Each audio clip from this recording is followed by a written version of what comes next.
The Tom Woods Show, episode 787. Prepare to set fire to the index card of allowable opinion. Your daily dose of liberty education starts here. The Tom Woods Show. Folks, just about everyone would like to earn an additional income stream or even their entire income online. Well, I've been doing it for years and years, and I can teach you exactly what I do. I can show you all different ways to monetize a website, whether linking to affiliate products that are related to what you talk about, or starting your own podcast, or self-publishing a book, or blogging. I can take you step by step through all of it in my free ebook, 5 Paths to an Online Income. Check it out at pathstoincome.com or text the word PROSPER to the number 44222. Hey everybody, Tom Woods here, talking to Bill Watkins today. He is the author of a really, really tremendous book on the Virginia and Kentucky resolutions of 1798 that he wrote probably, 15 years ago, quite a while ago. But he's got a brand new book called Crossroads for Liberty, Recovering the Anti-Federalist Values of America's First Constitution. And that's the kind of topic that interests me as a historian. So I thought, let's get Bill on here. He's a hero for doing that great book, Reclaiming the American Revolution, on the Virginia and Kentucky resolutions. Let's have him come on and talk about his brand new book, Crossroads for Liberty. Bill's a research fellow at the Independent Institute over at independent.org. He's a former law clerk to Judge William B. Traxler, Jr. of the U.S. Court of Appeals for the Fourth Circuit. He's served as a prosecutor and defense lawyer, has practiced in various state and federal courts. He's written scholarly articles for many, many publications and popular articles for many more still. And he's the author of several other books. But today, our focus is on Crossroads for Liberty. Bill, welcome to the show. Tom, it is great to be with you. Thank you for having me. It's been, over 780 episodes. I'm finally having you on. I should have talked to you a long time ago. I mean, you wrote one of the only books out there on the Virginia and Kentucky resolutions of 1798. That is a big, big deal. So at the time, no one else had touched that issue, but since that time, you and Kevin and others have done great work on the nullification issue, and my hat's off to you. Oh, thanks a lot. But you really blazed the trail for us, and I appreciate that. So let's talk about your new book, which I was just mentioning in the intro, Crossroads for Liberty. Subtitle is Recovering the Anti-Federalist Values of America's First Constitution. Can you just explain your subtitle? Sure. What I'm trying to get at with the subtitle is, in the American political tradition, we've forgotten the Anti-Federalists. We pushed them in the dustbin of history. They're losers. We love winners in America. But the principles that they articulated were not losing principles. They're central principles to any sort of true Republican government. Of course, Republican with a little R there. And for America, if we want to make any progress back toward a tradition of limited government, self-government, we need to study the Anti-Federalists. So let's go ahead and do that. In your book, you go through, if somebody were to look at the table of contents, he'd see all the major kinds of topics that we would associate with the Constitution. So things like the regulation of commerce, the necessary and proper clause, standing armies, the Commander-in-Chief, the Judiciary, all these sorts of things. But you also start off with a little history of how we got there. And there's some discussion of the Articles of Confederation, the movement toward the Philadelphia Convention, and so on. Do you have any kind words for the Articles of Confederation, or do you hold the civics class view that, of course, it had no merit and it was stupid and backward and we're well rid of it?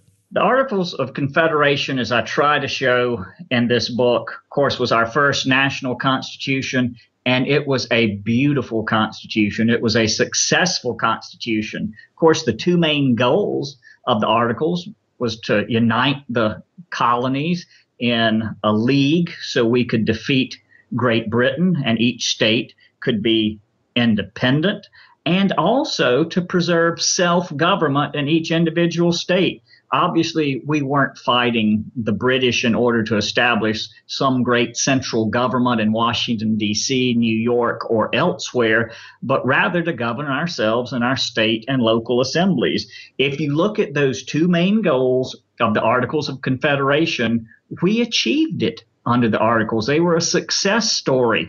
States governed themselves. The people governed themselves in their local affairs. We were banded together nationally with the Confederation for much as defense, but really not much else. And it worked. These were beautiful, strong principles of true Republican government that are traceable to the Declaration of Independence and unfortunately were later abandoned with the Constitution of the United States. What about the standard complaints about the Articles, that it was too weak and therefore the government was feeble, couldn't carry out foreign policy, it couldn't get enough revenue to function properly, it was neglected, it was inefficient? I mean, as I describe all these things, most of them sound pretty good to me, but what would you say to that? Because that is what you're going to read in a high school textbook. No, you're right about that, and I try to be honest in the book, too. Were there problems with the Articles? Sure. Could they have been fixed is the real question without a whole-scale abandonment of the Articles of Confederation. I argue that they absolutely could have. You know, I think most telling is Thomas Jefferson's reaction when he first saw the proposed Constitution. Of course, Jefferson was in Paris at the time, serving as the American minister. And his initial reaction was, we should have preserved the venerable fabric, was his term, of the Articles of Confederation and perhaps added 2 or 3 additional articles to secure a more perfect government. Yes, Jefferson realized there were some additions needed, some changes that needed to be made. I completely agree with him, but they were not to the degree that we needed to abandon a system that had worked very well in accomplishing its main goals. What do you make of the thesis that we sometimes hear from libertarians and from some traditionalist conservatives that what happened in Philadelphia was not a wonderful meeting of world historic geniuses who produced a wonderful document for the ages, but to the contrary, that this was a coup of sorts, whereby the decentralism of the old system was overthrown and replaced by a more centralized nationalistic kind of system? Do you have any sympathy for that argument? You know, I originally, when I approached this issue in my constitutional studies, I wanted to put the Constitution in the great pantheon of American charters, that what a wonderful work of the framers. But yes, I have a whole lot of sympathy with that position now that I have studied the AntiFederalists, their writings. I think Mr. Guttman's work on Madison and what Madison's intentions were at Philadelphia to essentially destroy state power, to have some national veto over all state legislation. What they set out to do at Philadelphia was not to simply improve on the model that the Articles had established or that the Declaration had declared, but rather I do think it was a whole-scale change, and I think it was seen by the Anti-Federalists. Yes, there was much abuse of interpretation among the Hamiltonians and George Washington and others in the 1790s. Granted, there was abuse, but the Anti-Federalists saw it coming. They predicted it, and no one can deny that I think this was a coup against true Republican principles.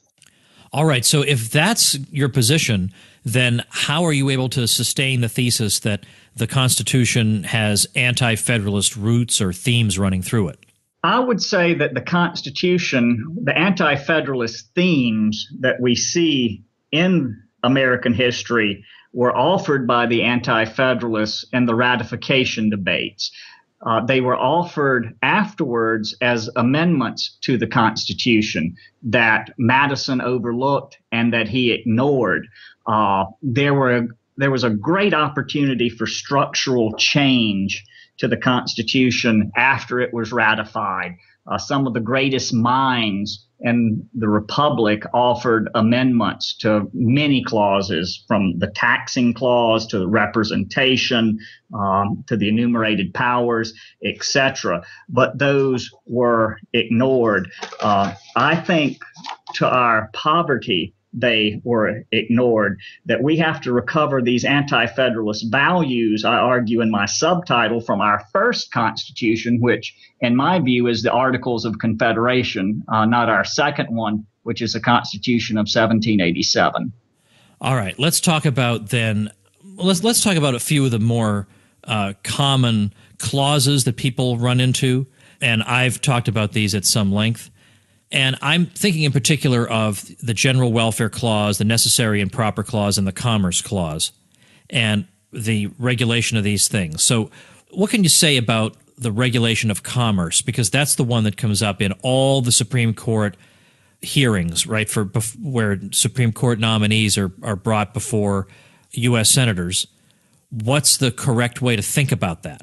Well, I think the correct way to think about commerce is if we look at the document, we look at the debates, what they had in mind was deep water shipping, if you will. They had in mind, now we can disagree whether trade regulations, a navigation act, if you will, is in the best interest of the country. We can argue that have free trade and our people would be better off no matter what Britain, France, or another country does. But that's what they were aiming at with the Commerce Clause. Britain, after the American Revolution, we lost a lot of trade because of their navigation acts, that we were no longer under their protection. We needed, in the framers' view, to be able to retaliate, have our own navigation act to regulate this deep water shipping. That was the purpose of it. What it has become today, if you look at the federal code, for example, laws that criminalize possession of child pornography, child porn, bad thing, not defending it. But where do we find anything about that in our Constitution that would grant a police power for Congress to criminalize that, for example? Well, the Commerce Clause, because perhaps a CD or a video moved in interstate commerce, either the internet or the mails, and therefore Congress claims the power to regulate that. Our civil rights legislation, we all know that Ollie's Barbecue and other targets of civil rights legislation were regulated by Congress because, say, the ketchup they used traveled across state lines. So the Commerce Clause has now become a method that the federal government uses to regulate any and all activity that could substantially affect, could possibly affect the national market for a good. It was not seen that way by the framers of the Constitution. I will give them credit. There has been abuse of the interpretation. But George Mason, for example, in his anti-federalist writings and at the Philadelphia Convention, realized that this would be an enormous power. It would be susceptible to abuse. And he suggested that before Congress could pass commercial regulations, we should have a 2/3 vote rather than a mere majority. Considering how the Commerce Clause is used today, I think Mason made a great point. Let's talk about the judiciary, actually, for a minute, because given that we've just had a presidential election and given the role the court plays in our national life these days and the significance of a presidential election in the sort of the character of the justices we can expect over the next 4 years, maybe it's an opportune moment to go back and look at what the role of the judiciary was supposed to be in our national life. Right. Well, of course, under the Articles, it was a very limited judiciary. Essentially, Congress established courts to hear maritime cases, admiralty cases, as well as they could pick judges and set up a panel of judges to hear state boundary disputes if the state so desired. Very limited judicial functions. The state courts were to be the main courts in that union. Of course, even with the Constitution of 1787, we were not required to have a federal judiciary. All that was required under the Constitution at its base is one Supreme Court with one judge, a Chief Justice. Many of the anti-federalists and other more Republican-minded individuals argued that Congress should not set up a federal judiciary of trial courts and appellate courts, but rather that those state courts should serve as our main trial courts for the Union with a possible appeal to the Supreme Court. Of course, the Federalists, once in power, completely abandon any illusions of that and set up an elaborate federal court system. And now we have a Supreme Court that essentially claims to be the final word on all matters of constitutional interpretation. though I argue in this book, as well as another book I wrote called Judicial Monarchs, that even John Marshall did not intend that in Marbury versus Madison, that the Marbury opinion, rather than establishing the Supreme Court as the ultimate arbiter of the Constitution, merely established the court as a co-equal branch that could make reference to the Constitution just like the other branches. It would not be supreme, but it would have an equal say, and that would fit in with the Jeffersonian idea of departmentalism. Of course, that's long gone, and now we have essentially a Supreme Court that makes policy for the nation. Look at the marriage decision, look at affirmative action decisions and other things like that, and it is a very political branch. Can you think of anything in the Constitution that has been, in practice anyway, forget about its original intent, but in practice, really bad for the cause of liberty that most of us may overlook? Like, is there a verbal time bomb in there that a lot of people might overlook? Well, I think if you look at the Constitution, one thing that still frightens me to this day is the treaty power of the Constitution, because treaties at one time were simply bilateral agreements among nations, ceasing hostilities, perhaps a treaty of commerce, an alliance, something like that. Whereas now the treaty power today has become a mechanism where countries agree to all these, say, for lack of a better term, human rights agreements, that they agree to pass certain domestic legislation in accordance with these treaties. The Constitution makes treaties the supreme law of the land, and the Supreme Court back in Missouri versus Holland, the migratory bird case back in, I believe it was 1916, essentially held that, sure, Congress or the Senate and the President can enter into a treaty with a foreign power, and even if the terms of that treaty exceed Congress's power under the Constitution, that's okay. That's dangerous. That is, to me, a poison pill that could destroy constitutional government in toto. But are there any plausible scenarios in which the treaty power could really be used in a way that would harm average Americans? The migratory birds thing is a little bit obscure, even though I know that that's just where the principle comes in. But how could this be used in a way that we would really feel it and we would really say, boy, Watkins was right? Sure, there are a lot of examples. There have been some more radical groups that have taken the position, for example, that affirmative action, rather than a state policy decision or a national policy decision, is actually mandated and required by international obligations that we've entered into through the treaty power. Now, granted, that has not gotten any traction yet because the Supreme Court of the United States has been very capable of pushing the affirmative action envelope for admissions to colleges and employment and other things. But that is one example where radical groups have argued that, yes, our treaties, these international agreements, not treaties in the old sense, but technically they are, would mandate policy results consistent with what we've signed and what these international bodies might dictate. Kevin Guttman, whom you mentioned earlier, basically offers the following argument. He says, here's what happened with the Constitution. You did have people who wanted a nationalist model for the U.S. who were at the convention. That's what they wanted to see happen. But when the document was sent around to the ratifying conventions and explained to the people, it was explained in an anti-nationalist, more of a compact or federalist view with a lowercase f, that is a decentralist kind of way.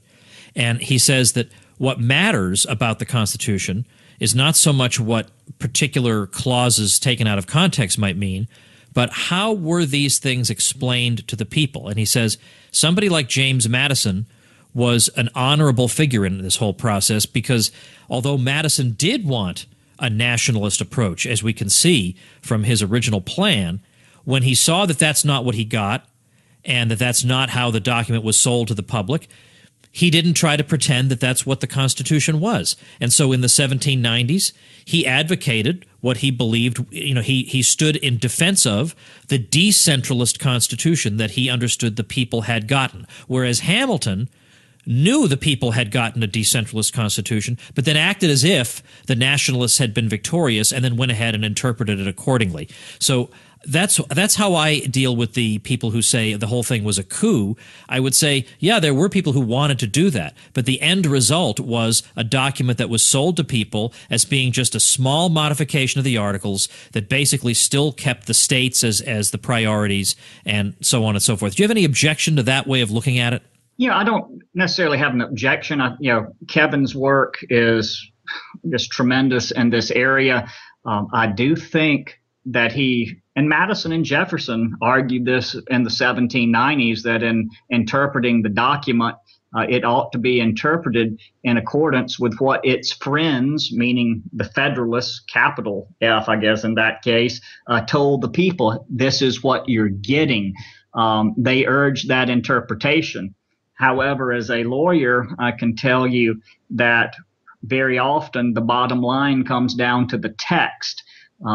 It's nice to be able to say, this is what we intended. Here is evidence of the original intent. And the Federalist Papers, debates, Eliot's debates and other places for the convention. But very often it comes down to the text, and the Anti-Federalists predicted how the text would itself be abused. Now, in fairness, do I think that Hamilton and others should have upheld their bargain, if you will, with the people?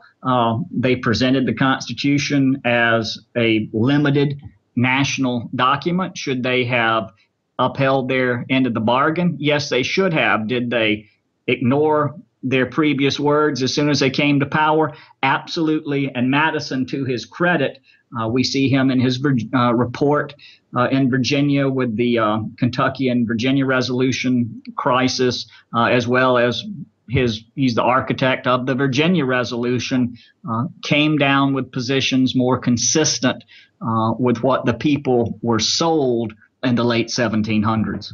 What do you think about the amendment process when it comes to there are two ways to amend the Constitution, and one of them is the way that we've used every single time, which involves the Congress.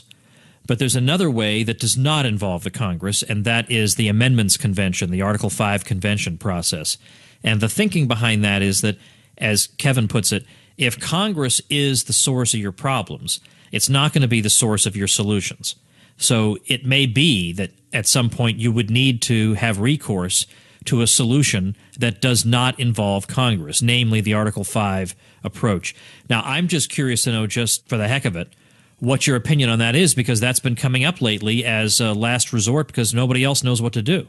Now, Kevin makes a good point there, and I address this in the book, that unfortunately, in the dying hours of the Philadelphia Convention, it was decided to leave the amendment process ultimately in the hands of Congress. Because even with the convention method that you mentioned, Congress is the one who has to summon a convention, and one could argue that Congress can set the bounds for the terms of the convention, etc.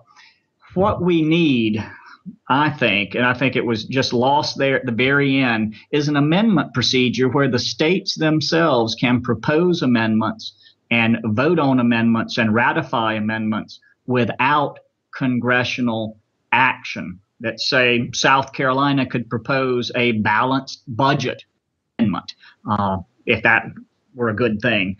And other states, to the extent you get the requisite 2/3 of other states in either convention or in the legislature that agree to that amendment that was put forward, it becomes part of the Constitution without any congressional mediation there. I think Gouverneur Morris and others there at the very end of the convention torpedoed a system where the states would have had a voice, but everyone was tired, ready to go home. And unfortunately, the dangerousness of leaving Congress with so much power was overlooked, I think, by Madison and others. If we may, let's talk about your section on the Commander-in-Chief, because, again, we've just had this election, and, oh, gosh, all through the election season, you get lectures about so-and-so being a fit or an unfit Commander-in-Chief over and over. So what does it mean for the president to be the Commander-in-Chief? Well, the Anti-Federalists, based on the way the document was worded, accused the drafters of creating a generalissimo, an all-powerful figure that would drag the United States into foreign wars, etc., would see his glory, his legacy as based as a leader of armies and a very dangerous person there. Of course, the Federalists argued, well, hold on a minute. It's the Congress that declares war. It's not as with the British system where the king can drag the nation into his affairs and to fight battles across the channel and here and there.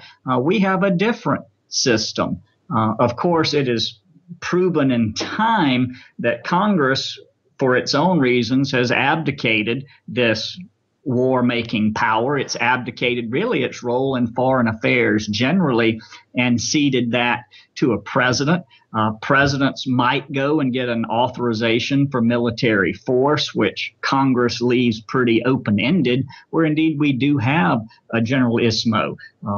Granted, I think Jefferson was correct when he declared upon taking the Oval Office that he was merely the chief executive of the United States. His job was to execute duly enacted laws passed by the Congress. Today, we have elevated this to some sort of Caesar figure who does not merely execute, but proposes, uses executive orders to create a whole new field of legislation. And of course, administrative law now with the agencies and the president appointing the heads of the agencies, he's a tremendously powerful individual. Then it was certainly not intended, I don't think, by Madison and others to make him that powerful. The Anti-Federalists saw a danger, but they didn't see the full danger that the modern regulatory state would present for a president to make law.